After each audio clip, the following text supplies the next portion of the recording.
Okay, my friends, it is Wednesday, November 19th, 2025. There's so much to cover. We're just going to jump into it. Okay, explosions have been reported in the Lisky oil refinery in Russia. This is nothing new. This has happened multiple times before, and it's going to keep happening. Last night, drones attacked Novomichurininskaya power plant. How'd I do? In the Ryazan region of Russia. And here's another image of where it is relative to Ukraine. Novomichurisk power plant in the Ryazan region. Fire and smoke plume can be seen. So they're going after refineries and power plants. Okay, that's not the big news. The big news was this. ATACMS have struck the Pogonovo training area in Voronezh, where Russian soldiers were stationed. This is according to OSINT experts. Now, if you got to be careful with your news, right? Because here we have Che Bowes, who's a propagandist on RT and things along those lines. He's a terrible misinformation spreader. Ukraine used American long-range ATACMS missiles for the first time to strike deep inside Russia. All four game-changer missiles were shot down over Voronezh, and the Ukrainian crew who launched them from the Kharkiv region were killed in a counterstrike. Okay, I don't know anything about the counterstrike, but I will tell you this about there's more to it about the ATACMS being shot down. Let's read some other reports about the same incident. Ukraine strikes Russia with American ATACMS for the first time under Trump. Okay, first time under Trump is a big story in and of itself, right? Ukrainian General Staff reported yesterday Armed Forces of Ukraine successfully used ATACMS for a precision strike on military targets inside Russia. Did not disclose either the date or the operation of the specific targets, but it does look like this was hit on November 18th. Today, Russia's defense ministry claimed that on November 18th, it repelled ATACMS strikes on Voronezh. Okay, so it's saying it repelled it, but they always say it. According to the occupier statements, that's according to the Russians, 4 American missiles were shot down and Ukrainian troops who launched them from Kharkiv region were allegedly killed.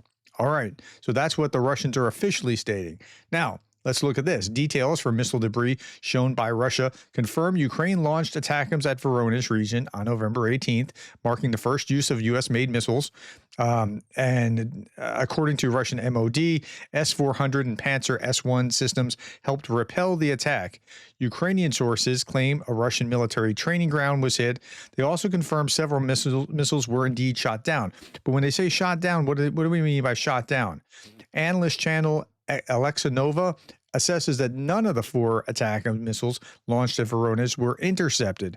Observed smoke trails resembled those produced by ATACMS cluster variants during mid-air warhead deployment.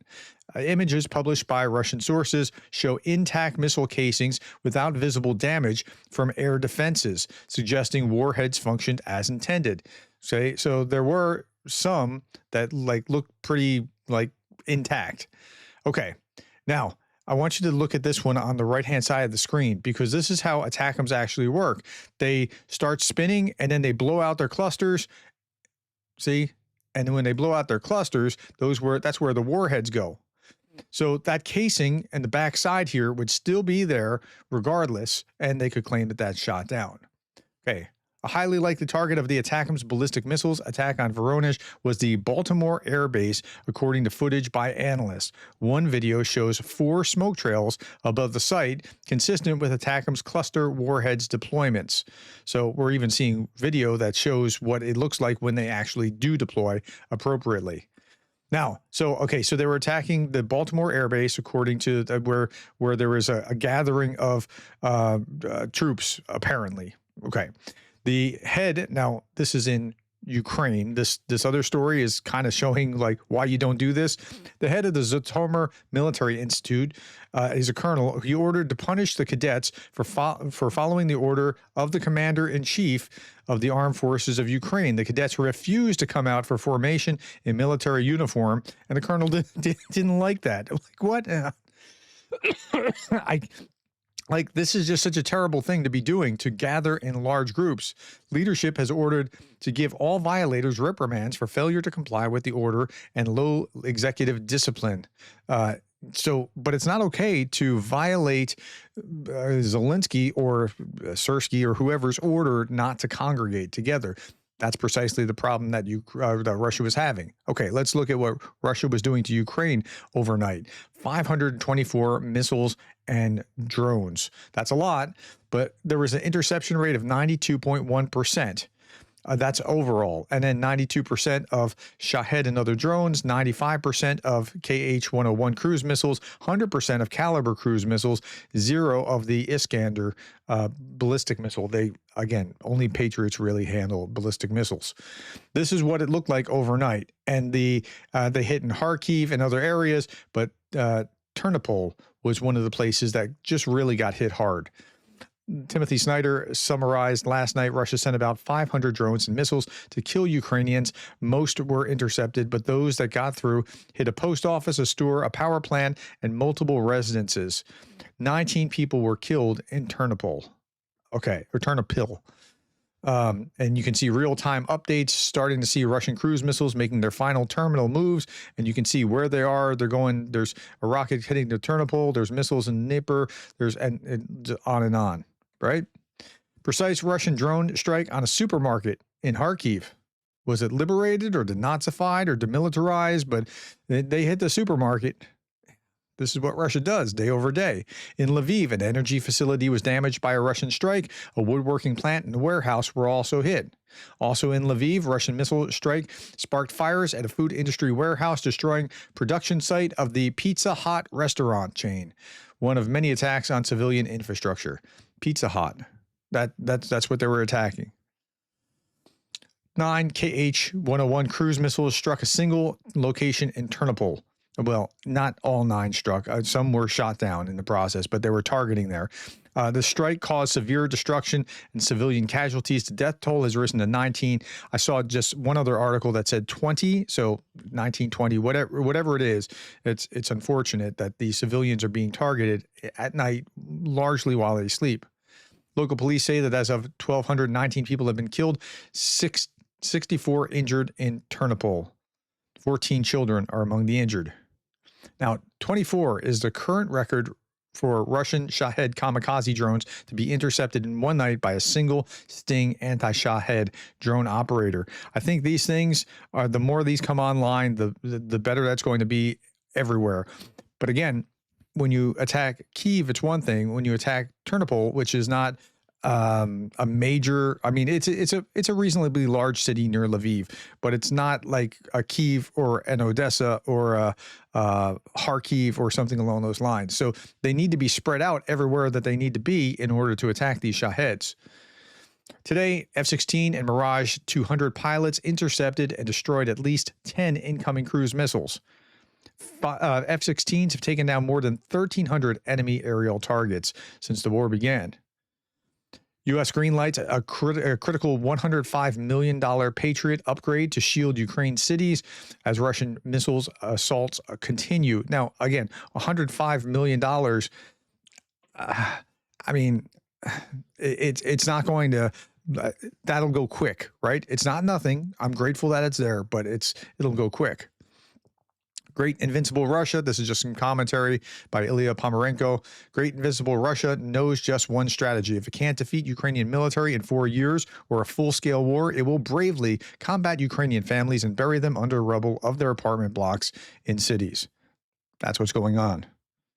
All right, let's look at the battlefield. 850. This is really low. 850 Russians off the battlefield, 1 tank, 1 armored fighting vehicle, 12 artillery systems, 56 vehicles and fuel tanks. All those numbers are seriously low. Okay, so what's going on? Maybe it's the weather, current weather, less wind, light rain in Pokrovsk. Engagements and casualties and equipment losses remain below the 7-day average. In Pokrovsk direction, Russian invaders conducted 47 assaults. That's crazy low. We were seeing 80 and upwards of 100. So that's low, but they want to fight in Pokrovsk. The Ukrainians want Russians in Pokrovsk to fight, to destroy them there, to draw them toward Pokrovsk and keep them there and pin them down and destroy them. The Russians want to keep Ukrainians in Pokrovsk to destroy them there. So both sides want to have this fight. Russians used child and her parents as human shields in Pokrovsk. This is the kind of thing that they're doing. Russians are struggling to focus on a single decisive objective in the Pokrovsk direction and instead continue simultaneous attempts to close the encirclement of the wider Pokrovsk-Mirnograd pocket while also attacking with within both towns. This is according to the Institute for the Study of War.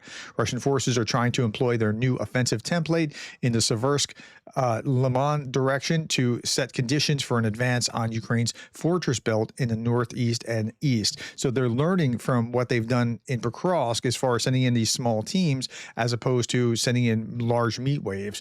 And maybe that's the way of the future for Russian advances. Euromaidan Press reports Ukraine's command deployed its most lethal drone units to Pokrovsk, turning the city's perimeter into a coordinated kill zone where even single Russian soldiers hiding under rubble get tracked and eliminated.